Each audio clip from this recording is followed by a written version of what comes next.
যদি অবিবাহিত হয়ে থাকেন তাহলে আপনি কিছুটা লাভবান এই লেকচার শোনার পর। আবার আপনাকে একটু কাজ বেশি করতে হবে আপনাকে। তো প্রথম জায়গাটা কি? জায়গাটা হচ্ছে যে আমাদের চিন্তাটা হবে এমন, যদি আমরা অবিবাহিত হয়ে থাকি, যে আমার লাইফের একটা এইম আছে, একটা এম্বিশন আছে। সেকুলার কনসেপ্টের এম্বিশন হচ্ছে দুনিয়া, আর আমার এম্বিশন হচ্ছে আমি দুনিয়ার কল্যাণ চাই কিন্তু পরকালীন মুক্তি চাই।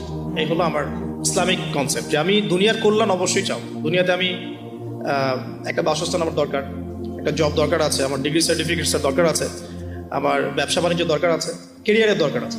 কিন্তু আমার উদ্দেশ্যটা হবে পরকালের স্বার্থ বজায় রেখে দুনিয়ার মুসাফিরের এই জীবনটা কাটিয়ে দেয়া। এখানে সব কিছু পূরণ হবে না, সব স্বপ্ন পূরণ হবে না।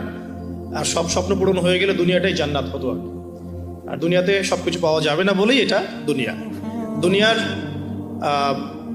কোনো কিছু স্থায়ী নয়, এখানকার সুখও স্থায়ী নয়, এখানকার কোনো কষ্টও কিন্তু স্থায়ী নয়। যে কোনো সিচুয়েশনই পড়ি না কেন চিন্তা করবো যে এটা স্থায়ী নয়, এটা চলে যাবে, হোক কষ্ট অথবা সুখ। আর এর এক্সাম্পল তো নবী সাল্লাল্লাহু আলাইহি ওয়াসাল্লাম দিয়েছেন ওই যে মৃত গাধার সাথে।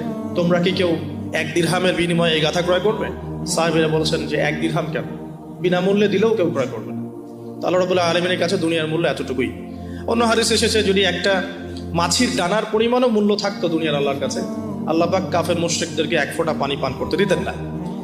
আবার আরেকটা হাদিস এসেছে আঙ্গুল চুবিয়ে দেওয়ার কথা মহাসাগরের মধ্যে, সেখানে আঙ্গুল বের করলে যতটুকু লেগে থাকে হাতে সেটা হলো দুনিয়া, বাকিটা পরকাল। সো একজন স্মার্ট মানুষ, হিউম্যান বিং বা মুসলিম, সে কখনোই দুনিয়ার স্বার্থটাকে মুখ্য করে দেখবে না।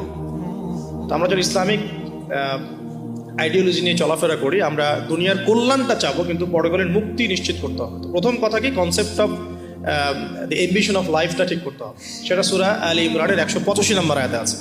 আল্লাহ রাব্বুল আলামিন বলেছেন, আউযু বিল্লাহি মিনাশ শাইতানির রাজিম, ফামান যুহযিহা আনিন নার ওয়া উদখিলাল জান্নাতা ফাকাদ ফাজ।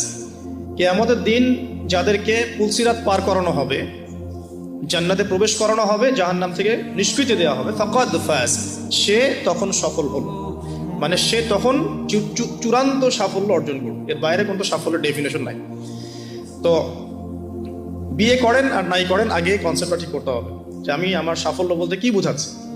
এখন যদি দেখেন যে আপনার এই ফিলোসফির সাথে বর্তমান লাইফ লিডিং এর পার্থক্য দেখা যাচ্ছে, তাহলে প্রথমে তওবা করে ফিরে আসতে হবে। এবং তওবা করার জন্য শুধু মুখ থেকে আস্তাগফিরুল্লাহ ওয়া আতুবু ইলাইহি পড়া যথেষ্ট নয়। খালেসভাবে, একনিষ্ঠভাবে ওযু করে, সালাত আদায় করে, চোখের পানি ঝেড়ে দিয়ে আল্লাহ রাব্বুল আলামিনের কাছে রাতের অন্ধকারে বলতে হবে, আস্তাগফিরুল্লাহাল্লাযী লা ইলাহা ইল্লা হুয়াল হাইয়ুল কাইয়্যুম ওয়া আতুবু ইলাইহি। অথবা আল্লাহুম্মা আনতা রাব্বী লা ইলাহা ইল্লা আনতা খালাকতানি আনা আবদুক ওয়া আনা আলা আহদিক ওয়া ওয়া'দিকা মাস্তাতা'তু আউযু বিকা মিন শাররি মা সানা'তু আবু'ু লাক বিনি'মাতিকা আলাইয়া ওয়া আবু'ু বিযানবি।